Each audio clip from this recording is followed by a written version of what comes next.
This is Galaxy News Hour Live. आजको युगमा बिजुली एक अत्यावश्यक सेवा हो। हाम्रै सरकारले पनि विद्युत सेवालाई अत्यावश्यक सेवा सञ्चालन ऐन मार्फत सूचीकृत गरेर हडताल लगायतका अवरोध गर्ने क्रियाकलाप गर्न प्रतिबन्ध लगाएको छ। तर बिजुलीको सेवा दिने राज्य नियन्त्रित अड्डाले नै ग्राहकलाई हैरान पारेका छन्। जनताले महसुल तिरेर विद्युतको सेवा उपभोग गरिरहेका छन्, तर त्यो मूल्यको लाभभन्दा बढी हैरानी खेप्नु परेको छ। कुनै पूर्व जानकारी बिना झ्याप्प बिजुली काटिदिँदा उपभोक्ताले तत्कालको असुविधा मात्र होइन, दीर्घकालीन क्षति पनि भोग्नु परेको छ। पकाउँदै गरेको खाना काँचै हुन्छ, स्कुल जाने बच्चाको लुगामा इस्त्री लगाउँदै गर्दा बत्ती जान्छ। ग्रामीण क्षेत्रमा त 2-3 दिनसम्म बिजुली नहुँदा सञ्चार सम्पर्क नै टुट्ने समस्या बारम्बार दोहोरिएको छ। एकातिर राज्यले उत्पादित बिजुलीको खपत बढाउन राजस्व छुटदेखिको अनेकौं प्रबन्धनात्मक नीति अघि सारेको छ। अर्कातिर बिजुली आपूर्तिको गुणस्तर नहुँदा घरायसी उपभोक्ता मात्रै होइन, उद्योग धन्दा र सेवा क्षेत्रमा ठूलै धक्का परेको छ। भरपर्दो बिजुलीको अभावमा उद्योग धन्दा पूर्ण क्षमतामा चल्न सकेका छैनन्, इन्टरनेट सेवा अवरुद्ध भइरहेको छ। अस्पतालहरूमा अक्सिजन प्लान्ट सञ्चालनमै बारम्बार समस्या भइरहन्छ। सरकारी कार्यालयहरूले विद्युत कटौतीको नाममा सेवाग्राहीलाई अड्काउने समस्या पनि उस्तै छ। यी यावत समस्याको जडमा विद्युत प्राधिकरणको कमजोरी नै उदाङ्गो हुन्छ। तर प्राधिकरणको नेतृत्व यसमा जिम्मेवार देखिएको छैन। विगतमा लोड सेडिङ हटाएको भनेर ख्याति कमाएका कुलमान घिसिङ अहिले पनि प्राधिकरणको व्यवस्थापकीय नेतृत्वमै छन्, तर उनी अहिलेको समस्यालाई शीघ्र समाधान गर्न त टाढाको कुरा, यो समस्यालाई स्वीकार्न पनि चाहँदैनन्। बरु विद्युत कटौतीको विवरणहरू केन्द्रीय भार प्रेषणमा रिपोर्टिङ नै नगर्ने गैर जिम्मेवार अभ्यास गराएर मूल नेतृत्व यसको जवाफदेहिताबाट भागिरहेको छ। हिजो जस लिन लालायित हुने कुलमान घिसिङ आज अपजसको भारी बोक्न पनि तयार हुनुपर्छ र यो समस्याको दिगो समाधानमा शीघ्र कदम चाल्नुपर्छ।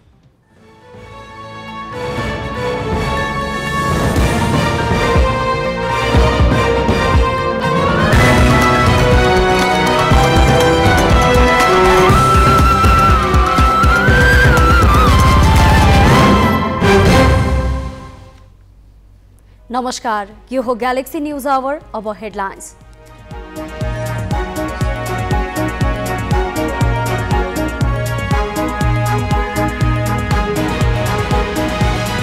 सभामुखलाई राजीनामा गर्न लगाएर कोशी प्रदेशको मुख्यमन्त्रीमा थापा पुनः नियुक्त, विश्वासको मत पाउन भने अझै चुनौतीपूर्ण।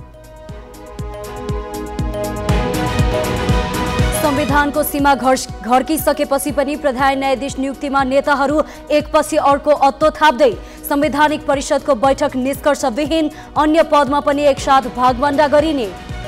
युक्रेन विरुद्ध लड्न रुसको वाग्नर समूहमा नेपाली भर्तीको क्रम बढेपछि सरकारले देखायो चासो। सम्झौता भएका मुलुक बाहेक कुनै सेनामा नजान आग्रह, उद्धारमा कठिनाई हुने चेतावनी। म्यानमारकी प्रजातन्त्रवादी नेत्री सूचीलाई कारावास सजायमा आंशिक माफी। सैन्य सरकारले दियो 5वटा मुद्दामा उन्मुक्ति, अझै 14वटा मुद्दा खेप्नुपर्ने। र फराकिलो जितमा इङ्ल्यान्ड र नेदरल्यान्ड समूह विजेता बन्दै फिफा महिला विश्वकपको नकआउट चरणमा प्रवेश। डिफेन्डिङ च्याम्पियन अमेरिका र डेनमार्क पनि प्री क्वार्टर फाइनलमा।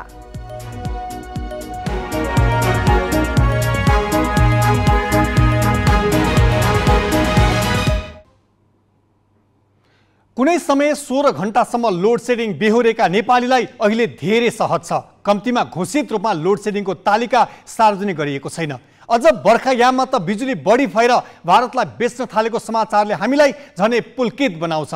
तर यति हुँदा पनि यहाँ बिजुली कुन बेला झ्याप्प जान्छ र आउँछ भन्ने चिन्ताले उपभोक्ता हैरान छन्। नेपाल विद्युत प्राधिकरणले बिजुली जाने र आउने कुनै पूर्व सूचना वा तालिका सार्वजनिक गरेको छैन, तर दिनमा 7-8 चोटिसम्म बिजुली जाने समस्याले उपभोक्ता हैरान बेहोरिरहेका छन्। किन यो समस्या आइरहेको छ त? ग्यालेक्सी संवाददाता सृष्टि पराजुलीले यसको खोजी नीति गरेका छन्। सरकारको तथ्याङ्क हेर्दा नेपालका 95% जनसङ्ख्यामा विद्युतको पहुँच पुगिसकेको छ। तर यति धेरै जनसङ्ख्याले उपभोग गर्ने बिजुलीको गुणस्तर हेर्ने हो भने उपभोक्ताले सुविधा भन्दा हैरानी बढी पाएका छन्। काठमाडौँ उपत्यकामै हरेक दिन जसो बिना सूचना बिजुली जान थालेपछि हामीले केही ठाउँका उपभोक्ता र विद्युत वितरण केन्द्रमा पुगेर समस्याका बारेमा बुझ्ने प्रयास गर्यौं। सुरुमा सुन्धारा सब स्टेशन। यस सब स्टेशनबाट खिचापोखरी, न्यू रोड, भोटेबहाल, त्रिपुरेश्वर लगायत क्षेत्रमा बिजुली वितरण हुन्छ। साउन 11 गतेदेखि 14 गतेसम्मको अवधि हेर्दा बिहान र दिउँसोको समयमा बिजुली गएको छ।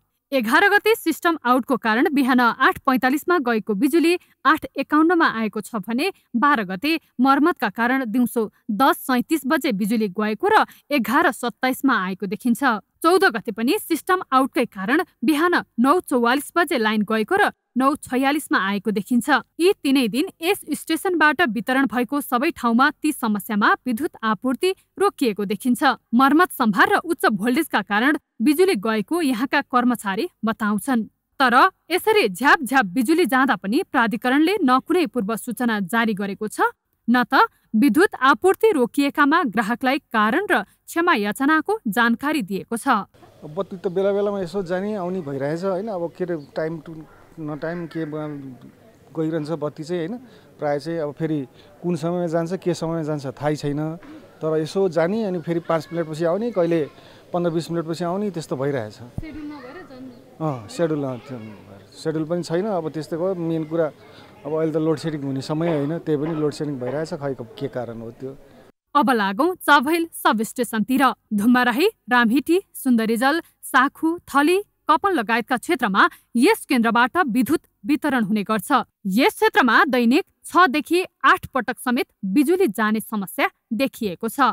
साउन 13 गते यस क्षेत्रमा एकै दिन 8 पटकसम्म बिजुली आउने जाने भएको थियो। सुरुमा बिहान 8:18 मा गएको बिजुली 8:21 मा आयो, फेरि 8:24 मा झ्याप्पै गएर 8:33 मा बल्ल आयो। त्यो 2 घण्टा पनि टिकेन। फेरि 10:20 मा बत्ती निभ्यो र 10:33 मा आयो। साखुमा त 9:44 मा गएको बिजुली 9:49 मा आयो र फेरि 10:48 मा गएको बिजुली 10:53 सम्म काममा बाधा पुर्याइरह्यो। त्यसपछि पनि यो समस्या न कम भएको छ, न त प्राधिकरणले समस्याका बारेमा आधिकारिक सूचना दिएको छ। कहिलेसम्म यस्तो भइरहन्छ भनेर समेत प्राधिकरणले केही भनेको छैन। बत्तीको चाहिँ मैले भन्नु पर्दाखेरि चाहिँ अब यो बेलुकाको चाहिँ 7-8 बजेको टाइममा झ्याप्प जाने, अनि फेरि एकैछिनमा फेरि झ्याप्प आउने। यस्तो गर्दाखेरि चाहिँ लोड सेडिङको चाहिँ हामीपर त अब सबै ठाउँमा छ नै होइन। अब विद्युत प्राधिकरणले चाहिँ अब आफ्नो तरिकाबाट चाहिँ विचार गरिरहेको होला। तर यसबाट पर्ने चाहिँ के भन्छ, हामीपर चाहिँ हामी चाहिँ मतलब ग्राहकहरूलाई चाहिँ बिहानको टाइममा अफिस जानुपर्ने बेलामा चाहिँ बत्ती झ्याप्प जाने, झ्याप्प आउने होइन। अब काम गर्नुपर्ने मेसिनहरू चलाउनु पर्ने हुन्छ पानीको होइन, राइस कुकर चलाउनु पर्ने हुन्छ। अब यस्तो बेलामा चाहिँ अब झ्याप्प जाने। फेरि अर्को एउटा कुरा के छ भनेदेखि त्यसरी बत्ती झ्याप्प जाने झ्याप्प आउने गर्दाखेरि चाहिँ घरमा भएका टिभी, फ्रिज होइन, अब यी इत्यादि कुराहरू चाहिँ अब बिग्रिन सक्छ। यसको जिम्मेवारी कसले लिने? रत्नपार्क स्टेशनबाट माबौद्ध, लैनचौर, कमलादी लगायत स्थानमा वितरण हुन्छ। यस क्षेत्रबाट वितरण हुने बिजुली त झन् 20 देखि 25 मिनेटसम्म अवरुद्ध भएको देखिन्छ। साउन 13 गते माबौद्ध क्षेत्रमा बिहान 7:49 मा गएको बिजुली 7:52 मा आएको छ। त्यस्तै 10:21 मा फेरि गयो र 11:03 मा मात्र आयो। सोही दिन लैनचौर क्षेत्रमा बिहान 8:15 मा गएको बिजुली 8:21 मा आएको देखिन्छ। यस क्षेत्रमा तारहरूले जमिन छुने र उच्च भोल्टेजका कारण बिजुली वितरणमा समस्या देखिएको कर्मचारीहरूको भनाइ छ। तर समस्याबारे यथार्थ सूचना नदिँदा उपभोक्ता आक्रोशित छन्। बत्ती टाइममा गइरहेछ, कुन बेला आउँछ, कुन बेला 1 घण्टामा 1 घण्टा पछि आउँछ, कहिले 3-4 घण्टा पछि आउँछ बत्ती। फ्रिज बत्ती त्यो फ्रिज चाहिँ चलाउँछ हामी चाहिँ, नेट चलाउँछौँ। बत्तीको इन्भर्टरको काम हुन्छ।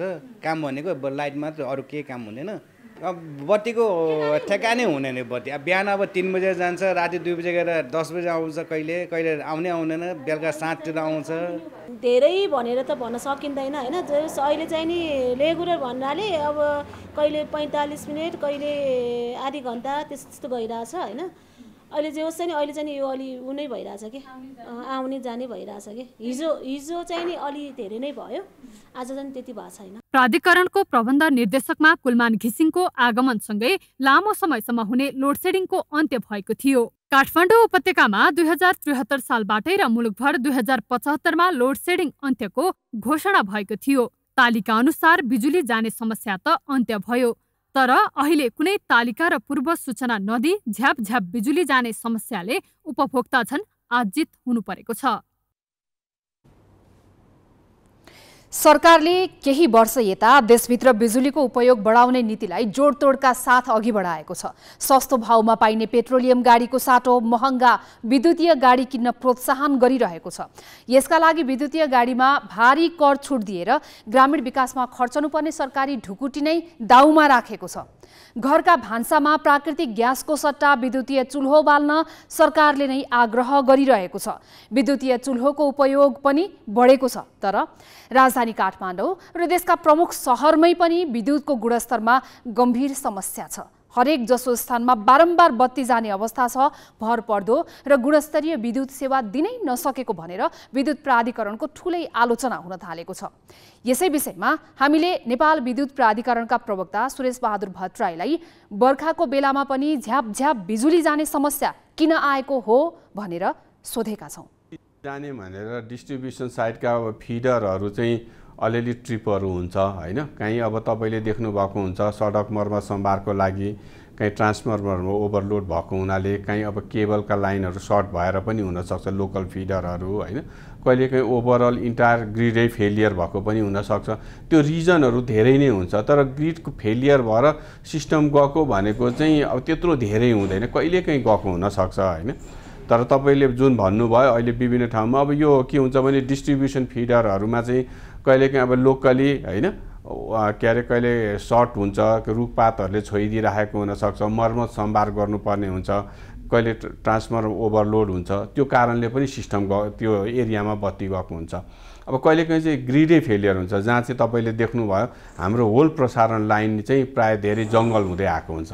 अहिले तराईतिर तपाईँले पानी परिरहेको छ, त्यसले गर्दाखेरि जमिन कमजोर हुन्छ, त्यो हुँदाखेरि रुखहरू चाहिँ हाई भोल्टेज ट्रान्समिसन लाइनमा जान्छ, त्यसले गर्दाखेरि चाहिँ सिस्टममा नै कोल्याप्स हुन्छ त्यस्तो अवस्थामा। तर काठमाडौँ उपत्यका काठमाडौँ ललितपुर भक्तपुरको केस चाहिँ फरक छ। यहाँनिर सबै इन्टायर काठमाडौँ ललितपुर भक्तपुरमा गएको होइन, कुनै ठाउँहरूमा गएको हुन्छ। कहिले जस्तो तपाईँले देख्नुहुन्छ सब स्टेसनमा मर्मत सम्भार गर्दाखेरि चाहिँ त्यो सब स्टेसनभित्र यदि कम्प्लिटली नै बन्द भयो हो कोही, कहिलेकाहीँ उनीहरूले फिडर मर्मत गरेको हुनसक्छ, कहिले ब्रेकरहरू इक्विपमेन्ट्सहरू मेन्टेनेन्स गरेको हुन्छ, त्यो हिसाबले पनि जान्छ। कहिले अब तपाईँले डिस्ट्रिब्युसन साइडमा जानुभयो भने अब यहाँ थुप्रै डिस्ट्रिब्युसन सेन्टरहरू छ, उनीहरूले अब सडक एक्सपान्सनको काम पनि कहिलेकाहीँ भएको हुनसक्छ हैन, कहिले अब रुखपातहरूले सानो छोएर पनि सिस्टम ट्रिप भएको हुनसक्छ, त्यो पार्टिकुलरली फिडरहरू। तर इन्टायरै काठमाडौँ भ्याली नै अन्धकार भयो भने मात्र हो हामीले बढी कन्सर्न हुने हैन।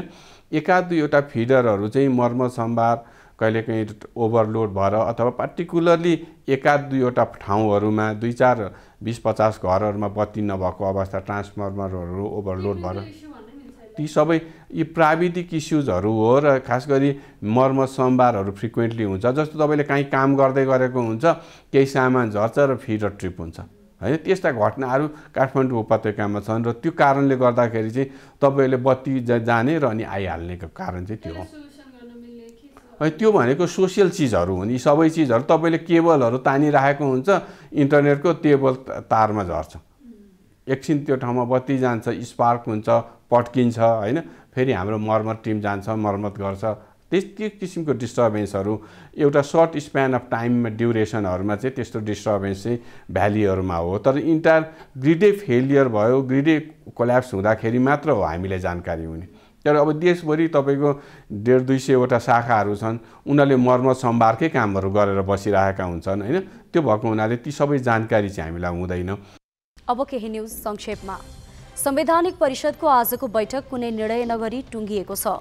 प्रधानमन्त्री पुष्पकमल दाहालको अध्यक्षतामा बसेको बैठकमा प्रधान न्यायाधीशसँगै अन्य पदको भागभण्डा पनि एकसाथ टुङ्ग्याउनु पर्ने विषय उठेपछि कुनै निर्णय हुन सकेन। खास गरी विपक्षी दलका नेता केपी शर्मा ओलीले महालेखा परीक्षक र निर्वाचन आयुक्त पनि एकसाथ सिफारिस गर्नुपर्ने अडान राखेका थिए। त्यस्तै संसदीय समितिको भागभण्डा पनि टुङ्ग्याउनु पर्ने उनको भनाइ थियो। प्रधान न्यायाधीश भन्दा अरू नै विषय उठेपछि बैठकमा कुनै निर्णय हुन नसकेको परिषदका एक पदाधिकारीले ग्यालेक्सी 4K लाई जानकारी दिए। बैठकमा प्रतिनिधि प्रतिनिधि सभाका सभामुख देवराज घिमिरे, उपसभामुख इन्दिरा राणा मगर, राष्ट्रिय सभाका अध्यक्ष गणेश तिमिल सिन्हा र प्रधान न्यायाधीश हरिकृष्ण कार्की उपस्थित थिए। प्रधान न्यायाधीश कार्कीको पदावधि यही साउन 20 गते सकिँदैछ। पदावधि सकिन 1 महिना बाँकी छँदै नयाँ प्रधान न्यायाधीश सिफारिस गर्नुपर्ने भए पनि संवैधानिक परिषदको बैठक ढिलो गरी आज बसेको हो। भावी प्रधान न्यायाधीशको रोलक्रममा वरिष्ठतम न्यायाधीश विश्वम्भर प्रसाद श्रेष्ठ सबैभन्दा अगाडि छन्। अर्को बैठक पर्सि बिहिबार बोलाइएको छ। प्रतिनिधि सभा बैठक आज पनि बस्दै नबसी स्थगित भएको छ। 1 क्विन्टल सुन तस्करी प्रकरणमा उच्चस्तरीय छानबिन समिति गठन हुनुपर्ने नेकपा एमालेको अडानमा सत्तापक्ष सहमत नहुँदा आजको बैठक पनि सूचना टाँसेर स्थगित गरिएको हो। हिजो बोलाइएको बैठक पनि बस्दै नबसी स्थगित गरिएको थियो। संसदको गतिरोध अन्त्यका लागि सभामुख देवराज घिमिरेले बोलाएको कार्यव्यवस्था परामर्श समितिको बैठकमा सत्तापक्षले समिति बनाउने कुरामा असहमति जनाएपछि एमालेले विरोध जनाउने भनेको थियो। तर त्यसअघि संसदमा हुने आकस्मिक समयका लागि भने आफूले अवरोध नगर्ने एमाले बताएको थियो। तर समिति गठन गर्न सत्तापक्ष तयार नहुने जानकारी गराएपछि सभामुख घिमिरेले सूचना टाँसेर बैठक स्थगित गरेका हुन्। अब अर्को बैठक साउन 22 गते दिउँसो 1 बजे तोकिएको छ। प्रस्तावित राजदूतहरू विरुद्ध परेको उजुरीबारे छलफल नगर्ने संसदीय सुनवाई समितिले निर्णय गरेको छ। हालै मन्त्री परिषद बैठकद्वारा विभिन्न देशका लागि राजदूतमा प्रस्तावित व्यक्ति उपर परेका उजुरी छलफलका लागि योग्य नभएको भन्दै सिधै सुनवाई प्रक्रियामा जाने समितिले निर्णय गरेको हो। मंगलबार बसेको समिति बैठकले उजुरी परेका 6 मुलुकका प्रस्तावित राजदूत बारेका उजुरी छलफल योग्य नभएकाले सुनवाई अघि बढाउने निर्णय गरेको ज्येष्ठ सदस्य ज्ञानेन्द्र बहादुर कार्कीले जानकारी दिए। तर बैठकले राजदूत सिफारिस समावेश नभएको निष्कर्ष निकाल्दै छलफल गर्न परराष्ट्र मन्त्री नारायण प्रकाश साउदलाई बुधबार बोलाउने निर्णय पनि गरेको छ। सरकारले न्युयोर्क स्थित संयुक्त राष्ट्र संघको नेपाल नियोगमा आवासीय प्रतिनिधि तथा राजदूत लोकबहादुर थापा र जेनेवा स्थित नियोगका आवासीय प्रतिनिधि रामप्रसाद सुवेदीलाई सिफारिस गरेको छ। यसैगरी संयुक्त अरब इमिरेट्सका लागि तेजबहादुर छेत्री, कुवेतका लागि घनश्याम लम्साल, थाइल्याण्डका लागि धनबहादुर ओली र फ्रान्सका लागि सुधीर भट्टराईको नाम प्रस्ताव गरिएको छ। भागबण्डामा सहमति भएपछि नागरिक उन्मुक्ति पार्टी सुदूरपश्चिम प्रदेश सरकारमा सहभागी हुने भएको छ। प्रधानमन्त्री पुष्पकमल दाहालको रोहबरमा काठमाडौँमा 2 दिन भएको छलफल निष्कर्षमा पुगेपछि उन्मुक्ति सरकारमा जान तयार भएको हो। आजको बैठकमा प्रधानमन्त्री दाहाल सहित कांग्रेस सभापति शेरबहादुर देउबा, सुदूरपश्चिमका मुख्यमन्त्री कमल शाह तथा उन्मुक्तिका नेताहरू सहभागी थिए। छलफलमा उन्मुक्तिका 2 वटा संसदीय समितिको सभापति, एउटा मन्त्रालय, एउटा राज्यमन्त्री र उपसभामुख दिने सहमति भएको छ। सुदूरपश्चिम प्रदेश सभामा 4 संसदीय समिति छन्। उन्मुक्तिका 7 जना सांसद रहेका छन्।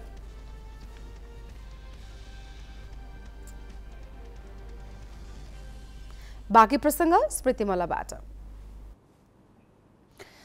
गत 2078 चैतमा काठमाडौँ भ्रमणमा आएका चिनिया विदेश मन्त्री वाङ यीले उच्चस्तरीय भेटवार्ता गरे। त्यस क्रममा तत्कालीन प्रधानमन्त्री शेरबहादुर देउवासँग समेत उनको वार्ता भएको थियो। संसदले एमसीसी अनुमोदन गरेको 1 महिना पुगेपछि आएका चिनिया विदेश मन्त्रीको चासो नेपालले हस्ताक्षर गरिसकेको बीआरआई कार्यान्वयनमा थियो। तर देउवाले अनुदान भए लिने तर ऋण लिन नसकिने प्रश्न जवाफ दिएपछि चिनिया विदेश मन्त्री अरू समझदारी गरेर फर्किए। त्यसयता हरेक चिनिया प्रतिनिधिमण्डलको भ्रमणमा बीआरआई कार्यान्वयन एक प्रमुख विषय बन्ने गरेको छ।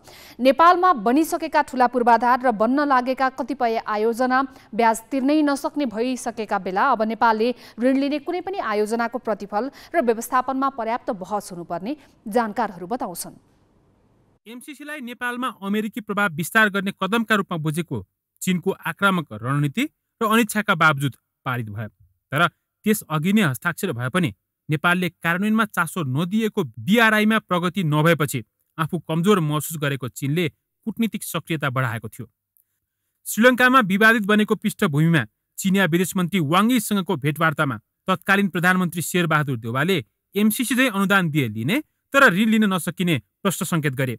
बीआरआईमा प्रगति गर्न नसकेपछि चिनिया विदेश मन्त्री अरू नै सम्झौता गरेर फर्किए र त्यसपछि नेपाल र चीन दुवैबाट हुने भेटहरूमा पुराना समझदारी कार्यान्वयन भनेर चीनले बीआरआईको प्रगतिमै चासो राख्ने गरेको छ। हालै नेपाल भ्रमणमा आएका चिनिया राष्ट्रपतिका विश्वास पात्र युवान च्याचुनले समेत पुराना समझदारीको कार्यान्वयन भन्दै बीआरआईमै जोड दिए। नेपालमा भने यसको पक्ष र विपक्षमा मत विभाजित छ। यसको विपक्षमा हुनेहरू चीनले BRI मार्फत अघि सारेको ऋण अनि तिर्न नसक्दा आयोजनाकै स्वामित्व गुम्ने तर्क अघि सार्छन्। अमेरिकाको एक खालको पोलिसीको इन्ट्रेस्ट छ, भारतको एक खालको छ, चीनको एक खालको छ र युरोपको एक खालको छ। फरेन पोलिसी बनाउनको लागि मैले कुनै डोनरबाट पैसा लिएँ भने त्यही डोनरले उसको इन्ट्रेस्ट इन्जेक्ट गर्छ, चाहे त्यो डोनर कुनै ABCD जेसुकै होस्। भन्दा नेपाली राज्यले आफ्नो फरेन पोलिसी बनाउने कुरोमा, सेक्युरिटीको कुरोमा र डिप्लोमेसीको कुरामा केही यस्ता इस्युहरू आइडेन्टिफाई गर्नु पर्यो। त्यो आइडेन्टिफाई गर्ने इस्युमा चाहिँ नेपाली राज्यले नै इन्भेस्ट गर्नु पर्यो र एक खालको विशिष्ट रिसर्च गरेरै एजेन्डाहरू तय गरेरै एक खालको नेसनल कन्सेन्सस बनायो भने कुहिरोभित्र बसेको कागको जस्तो अवस्थामा हामी पुगेको छौँ। यो परिस्थितिबाट हामी बाहिर निक्लिन सक्छौँ कि भन्ने मलाई लाग्छ। हालसम्म समझदारीका बुँदा गोप्य रहेको भए पनि नेपालमा आउने सहायता BRI-कै हिस्सा भएको चीनले बताइरहेको छ। पोखरा अन्तर्राष्ट्रिय विमानस्थल BRI-कै हिस्सा भएको चिनिया दूतावासका प्रवक्ताले बताएपछि यो विवाद फेरि सतहमा आइपुग्यो। हालै तेस्रो कार्यकालमा निर्वाचित भएपछि राष्ट्रपति सी जिनपिङले BRI-लाई चिनिया विदेश नीतिकै अङ्गका रूपमा अँगालेपछि यसको कार्यान्वयनमा उसको विशेष जोड हुने नै भयो। नेपालमा पूर्वाधार विकासमा प्रशस्त लगानी आवश्यक रहेको अवस्थामा BRI-लाई निरपेक्ष ढङ्गबाट हेरिनु नहुने पनि एक थरीको मत छ।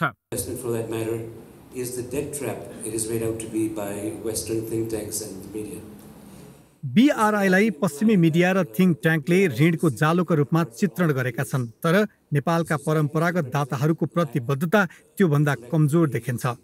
चिनिया सहयोगका बारेमा कहिलेकाहीँ गलत व्याख्या पनि देखिन्छ। BRI-ले विगतका असफलताबाट पाठ लिँदै सुधार गरिरहेको छ र यो हाम्रा लागि फाइदाजनक देखिन्छ।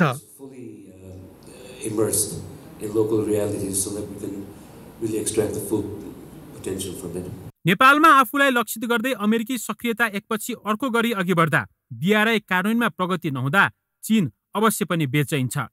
तर पूर्वाधार विकासमा ऋण दिइने भनिए पनि नेपालमा हालसम्म आएका विदेशी ऋण र अनुदानको समग्र मूल्याङ्कन गर्ने हो भने राम्रो संयन्त्र नहुनु र व्यवस्थापनमा कमजोर नीतिका कारण तात्विक असर परेको छैन।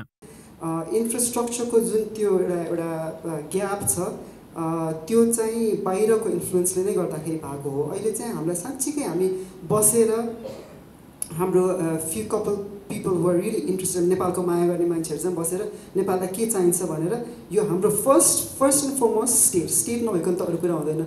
चाइनासँग डराउने, इन्डियासँग डराउने अथवा भन्न बाहिरको अरू इन्फ्लुएन्सरसँग डराउने भन्दा I think we need to start rebuilding ourselves. यो रिस्ट्रक्चरिङ हाम्रो पब्लिक स्फियर, पब्लिक सेक्टर त I think it's a major must if I may say so. चीनकै ऋण सहयोगमा पोखरामा क्षेत्रीय अन्तर्राष्ट्रिय विमानस्थल निर्माण पनि भयो, तर भारतको असहयोगका कारण एउटा पनि अन्तर्राष्ट्रिय उडान नहुँदा यो आन्तरिक विमानस्थल जस्तै बनेको छ। भारतको असहयोगकै कारण भैरवाको गौतम बुद्ध अन्तर्राष्ट्रिय विमानस्थलमा समेत अन्तर्राष्ट्रिय उडान आशा गरे जस्तो हुन सकेको छैन। बनेका पूर्वाधार आयोजनाकी उपयोगिता र प्रभावकारितामा प्रश्न उठिरहेका बेला बाराको निजगढमा अन्तर्राष्ट्रिय विमानस्थल निर्माणको कुरा समेत अघि बढिरहेको छ। बन्नु अघि ठूला सपना बाँडिने, तर बनेपछि त्यसले फाइदा मात्र भन्दा भार मात्र थप्ने हो भने यसबारे समय छँदै पर्याप्त बहस गर्ने कि। क्यामेरामा सञ्जय घिमिरेका साथमा पवन पौडेल, ग्यालेक्सी 4K, काठमाडौँ। नेपालमा MCC सम्बन्धी विषय लामो समयको विवादपछि किनारा लाग्यो। अहिले फेरि BRI को विषय विवादकै रूपमा सतहमा आइरहेको छ। अर्थ मन्त्रालयका पूर्व सचिव लालशङ्कर घिमिरे कुनै पनि दाताले ऋण दिँदा उनीहरूका स्वार्थ हुनु कुनै नौलो नहुने तर्क गर्छन्।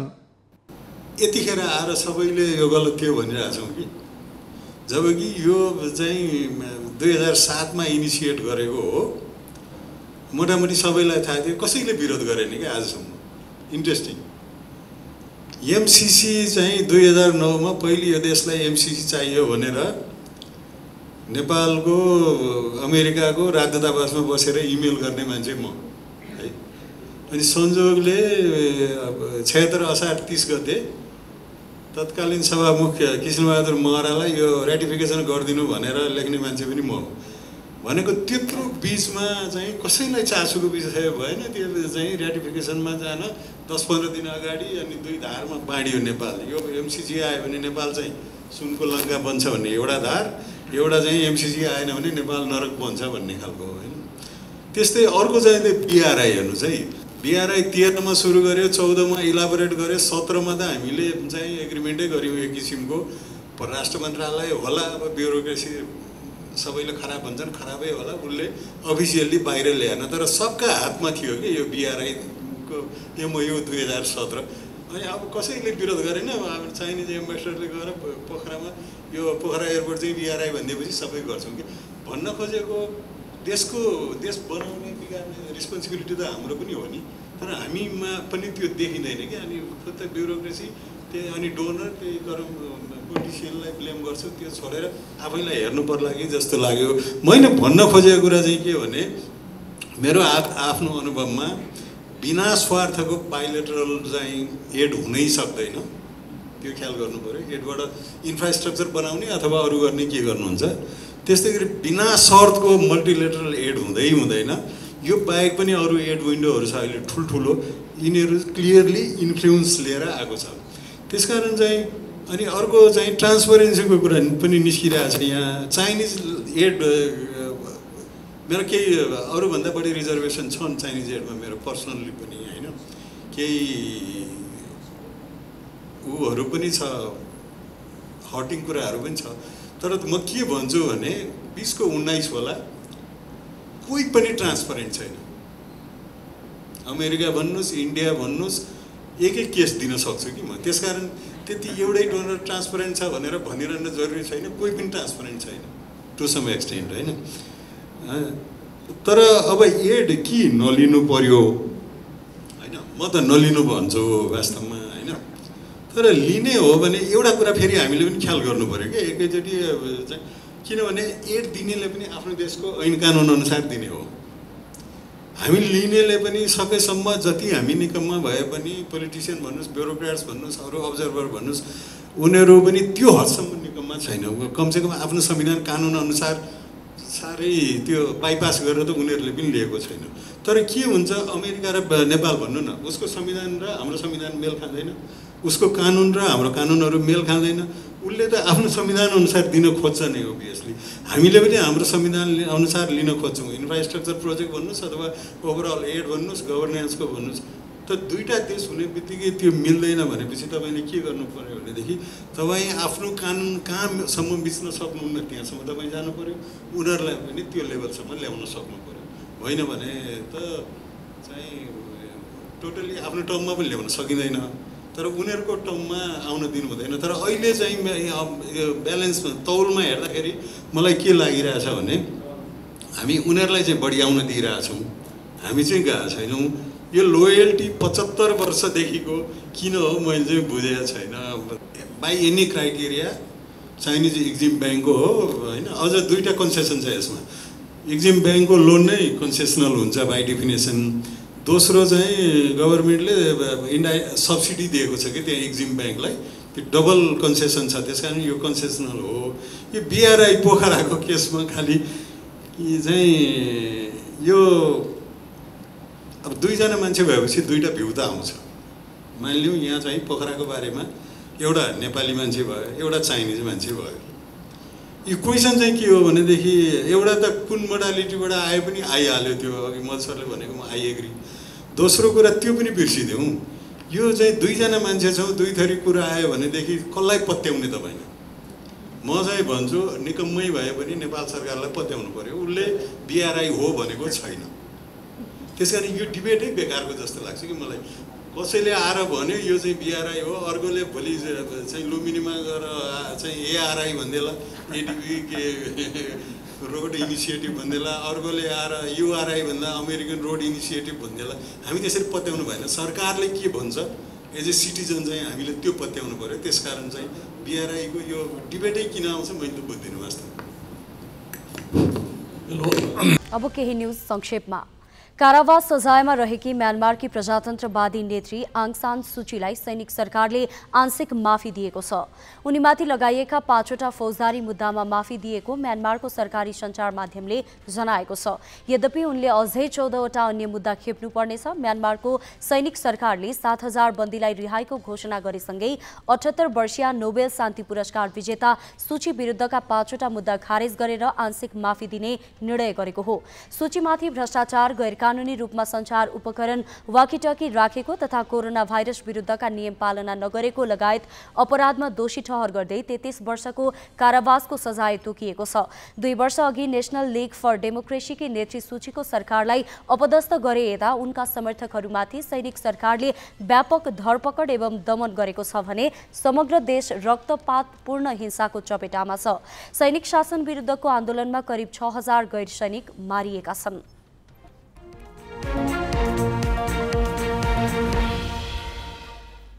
निर्माण व्यवसायीहरूले निर्माण यन्त्र र औजारसहित आज पनि बालुवाटारमा प्रदर्शन गरेका छन्। प्रधानमन्त्री र केन्द्र सरकारको ध्यानाकर्षण गराउन 4वटा डोजरसहित बालुवाटारमा प्रदर्शन गरेको उनीहरूद्वारा जारी विज्ञप्तिमा उल्लेख गरिएको छ।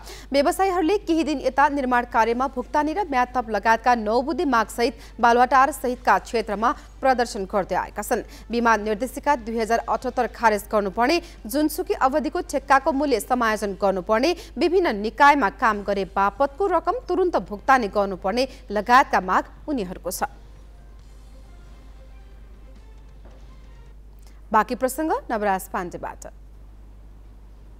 अदालतको आदेशपछि 22 दिनमै पदमुक्त बनेका कोशी प्रदेश नेपाली काङ्ग्रेस संसदीय दलका नेता उद्धव थापा पदमुक्त बनेको 6 दिनपछि फेरि मुख्यमन्त्री नियुक्त भएका छन्। थापा कोशी प्रदेशका 6औं मुख्यमन्त्री नियुक्त भएका हुन्। केन्द्रीय सत्ता बाँडफाँडमा देखिएको अस्थिरताको कारण प्रदेश सभाको दोस्रो कार्यकालमै तेस्रो मुख्यमन्त्री बनेका थापाको पहिलो कार्यकाल 22 दिनको मात्रै रह्यो। पहिलो कार्यकालमा विश्वासको मत लिन नपाउँदै पद गुमाएका थापालाई अझै विश्वासको मत पाउन सहज भने छैन।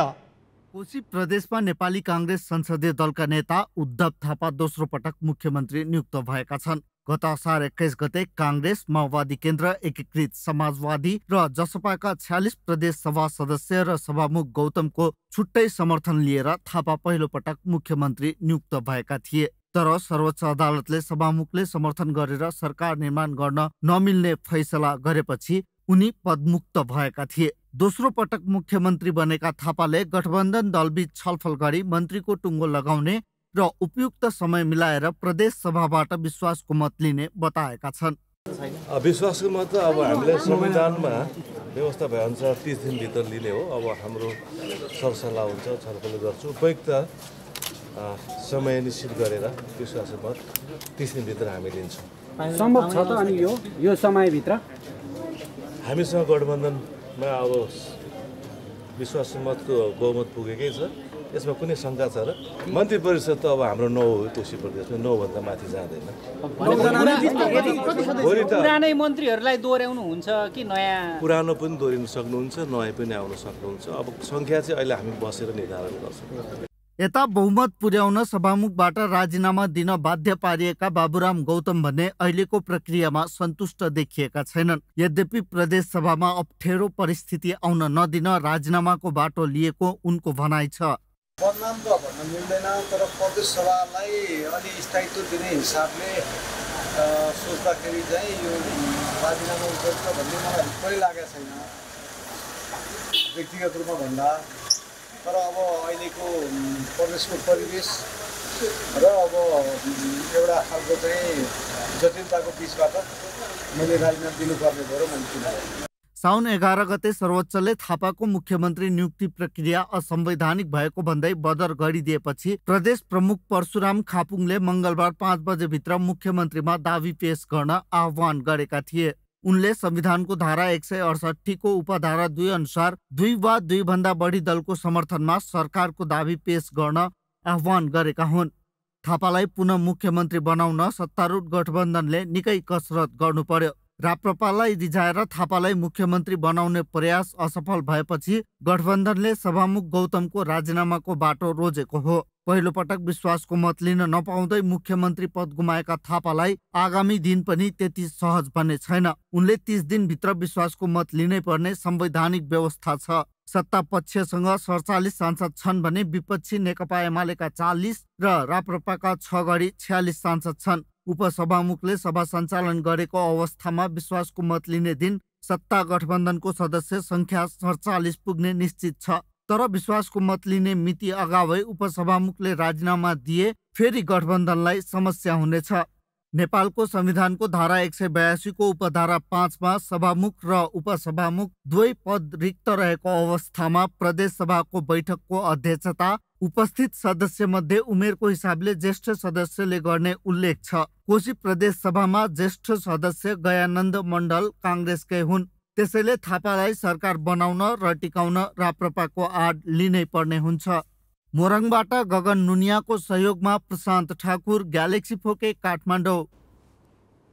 रुसी लडाकु समूहमा नेपालीहरू भर्ना भएका भिडियो सामाजिक सञ्जालमा छ्यापछ्याप्ती भए पनि सरकार मौनता साधेर बसिरहेको थियो। यो विषय संसदमा सांसदहरूले उठाउँदा पनि सरकार प्रतिक्रियाविहीन नै बसेको थियो। संसदीय समितिमा त परराष्ट्र मन्त्री एनपी साउदले विदेशी सेनामा नेपाली भर्नाका सम्बन्धमा कुनै प्रमाण नै नभएको भनेका थिए। तर निकै ढिलो गरी परराष्ट्र मन्त्रालयले समस्या रहेको स्वीकार गरेको छ र एक विज्ञप्ति जारी गर्दै परम्परागत रूपमा सम्झौता भएका मुलुकमा बाहेक अन्यत्रका सेनामा भर्ती नहुन आग्रह गरेको छ। साथै त्यस्ता सेनामा भर्ती हुँदा जोखिम भएमा उद्धारमा समस्या पर्ने चेतावनी पनि दिएको छ। गत वर्ष रुसले युक्रेनमा आक्रमण थालेता भएको सैन्य क्षति कम गर्न वाग्नर लडाकु समूह परिचालन गरेको छ र त्यसमार्फत विदेशी नागरिकलाई पनि भर्ना लिइरहेको छ। देशको कानुनै संशोधन गरेर 1 वर्ष सैन्य सेवा गरेका विदेशीका लागि नागरिकता दिने प्रावधान थपिएपछि अहिले नेपालीहरूको ठूलो संख्या रुसी सैन्य समूहमा भर्ना भएको बताइन्छ। सामाजिक सञ्जालमा आएका प्रतिक्रिया हेर्दा युवाको ठूलो तबका यसतर्फ आकर्षित भएको पाइएपछि सरकारले बल्ल अप्रत्यक्ष रूपमा सैन्य भर्नाको विषय स्वीकार गरेको देखिएको छ। संसदमा समेत प्रश्न उठेपछि परराष्ट्रले बल्ल यस विषयमा मुख खोलेको हो। परराष्ट्रले खिचेर नाम नलिए पनि युद्धग्रस्त क्षेत्रमा सुरक्षा सम्बन्धी काममा नजान र गएको बेला उद्धारमा कठिनाइ हुने भनेको छ। यो विज्ञप्तिको सोझो अर्थ रुसी सैन्य समूहमा भइरहेको नेपाली भर्ना रोक्न खोजिएको प्रश्न बुझिन्छ।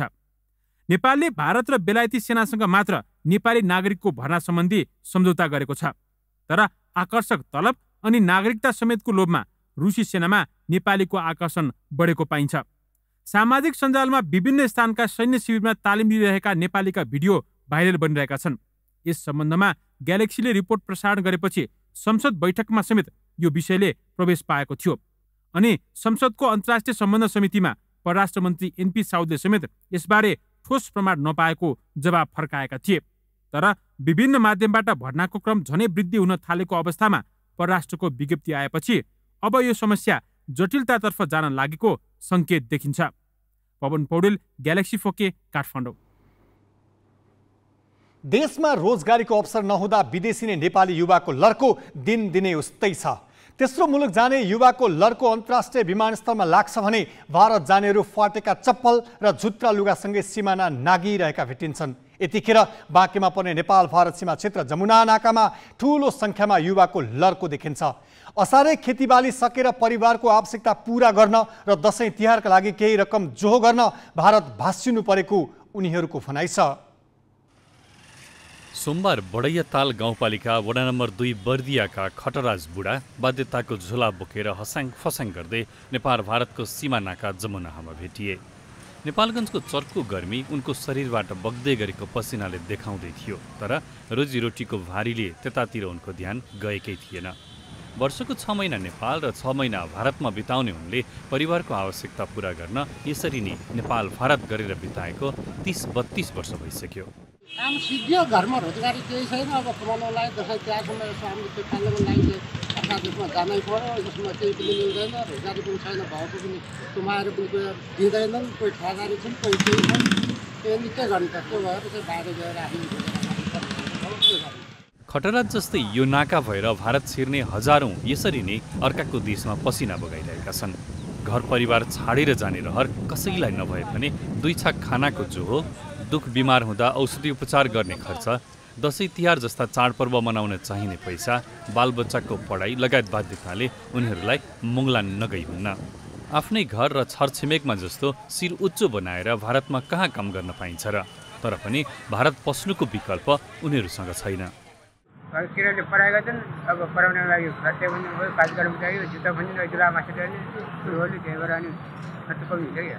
सिलसिलामा अब हामी जहाँ परिवार पाल्नु पऱ्यो, अब जानै पर्ने भयो। अनि त्यो दसैँ तिहारमा फेरि आएर अनि घरमा फेरि खेतीबाली गर्ने। आर्थिक अवस्था कमजोर भएपछि नेपालमा लगानी गरेर स्वरोजगार बन्ने अवसर पनि उनीहरूसँग छैन। सरकारले प्रधानमन्त्री स्वरोजगार कार्यक्रम मार्फत वर्षेनी करोडौं रकम खर्च गरिरहेको छ। तर जमुना नाकामा भेटिएका यी युवाहरूसम्म सरकारको उक्त कार्यक्रमको थोरै अंश पनि पुगेको पाइन्न। यो पटक 15 जनाको टोली भारत छिर्दैछ। पहिलाकै ठाउँमा पुरानै काम गर्ने उद्देश्यसहित उनीहरू मुगलान पस्न लागेका हुन्। उनीहरू फर्कदा सिंहदरबारले युवा लक्षित कुनै योजना बनाएको होला या नहोला, तर बामे सर्ने छोरी टुकु टुकु हिँड्ने भएकी हुनेछन् अनि रोपेर छाडेको धान पाक्नै लागेको हुनेछ। आँगन टेक्दा झोलाभरिको खुसीले घर उज्यालो हुनेछ, तर जब झोला रित्तिँदै जान्छ उही पुरानै बाध्यता भारत। युवा जोस जाँगरलाई नेपालकै खेत र कान्लामा सदुपयोग गर्ने अवसर सरकारले जुराइदिए जमुना जस्तै पश्चिमका नाकाहरूमा सपनाको झोला बोकेर भारत छिर्दै गरेका युवाहरू देखिन छाड्ने थिए कि? ग्यालेक्सी 4Kका लागि बाँकेबाट क्षेत्रनाथ देवकोटाको रिपोर्ट।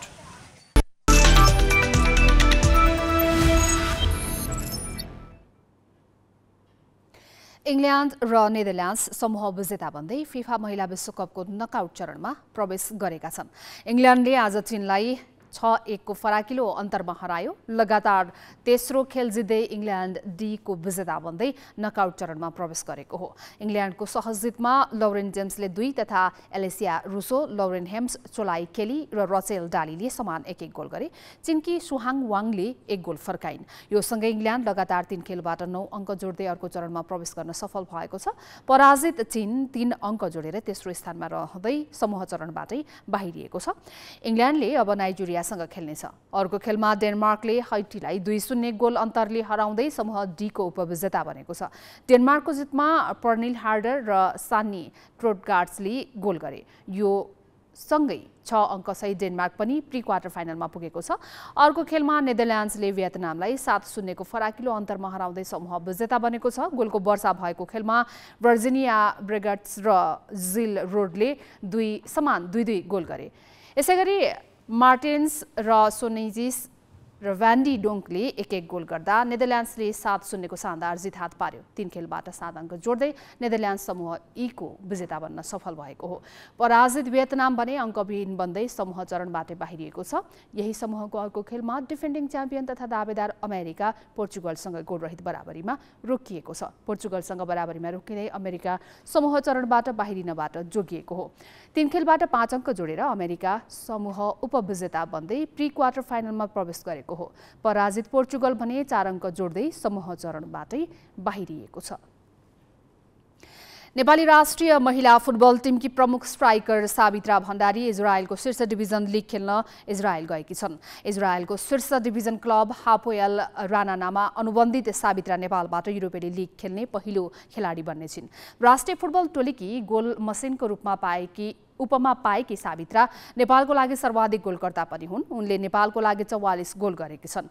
व्यावसायिक करियरमा उनले भारतीय महिला लिगमा पनि राम्रो छाप छाडेकी छन्। सावित्राले गोकुलम करालाबाट 10 खेल खेल्दै 29 गोल गरेकी थिइन्। उनको महत्त्वपूर्ण प्रदर्शनमा टिमलाई लगातार 2 पटक उपाधि समेत दिलाएकी थिइन्।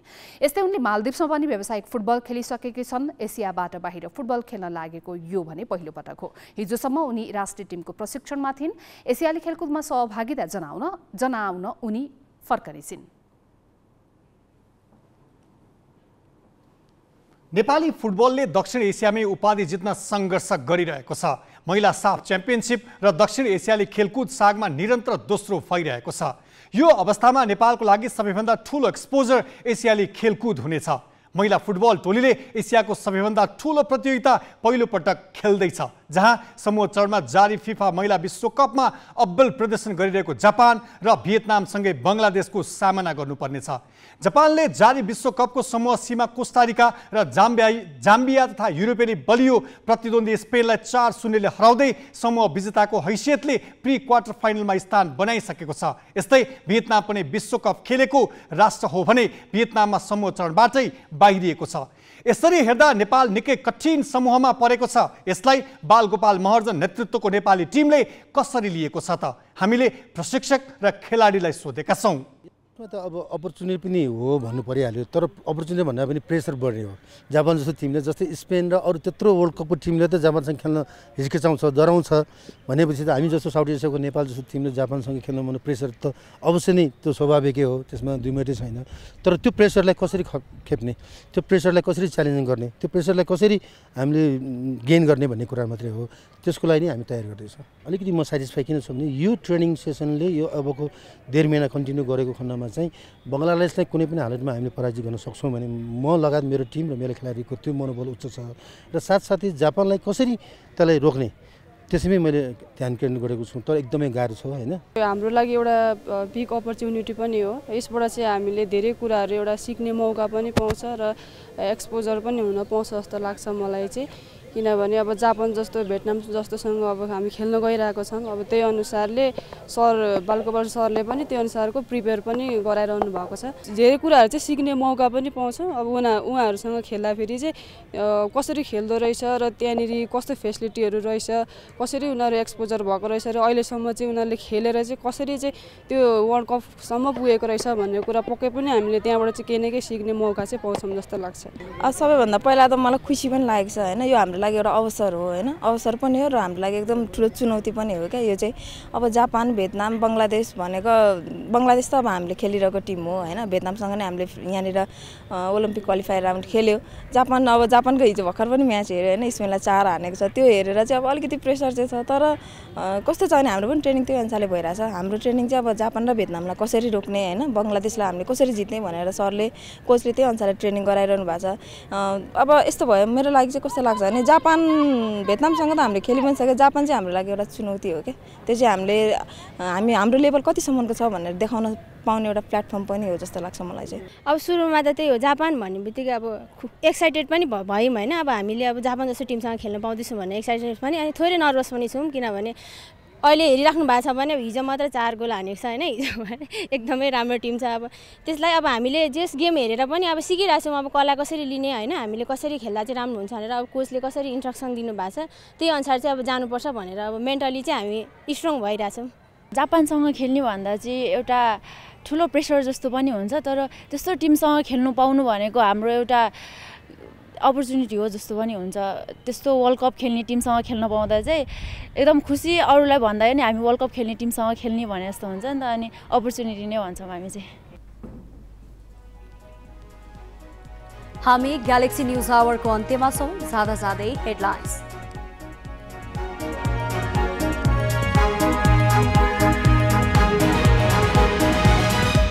सभामुखलाई राजीनामा गर्न लगाएर कोशी प्रदेशको मुख्यमन्त्रीमा थापा पुनः नियुक्त, विश्वासको मत पाउन भने अझै चुनौतीपूर्ण। संविधानको सीमा घर्किसकेपछि पनि प्रधान न्यायाधीश नियुक्तिमा नेताहरू एकपछि अर्को अत्तो थाप्दै संवैधानिक परिषदको बैठक निष्कर्षविहीन, अन्य पदमा पनि एकसाथ भागवण्डा गरिने।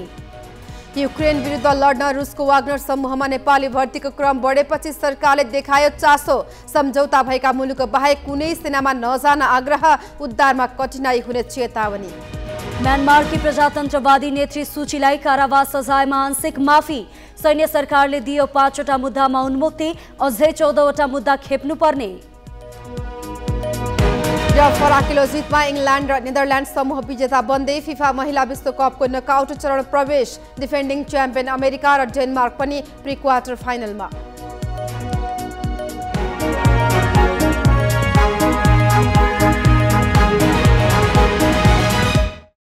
आजलाई ग्यालेक्सी न्युज आवर सकियो। नमस्ते।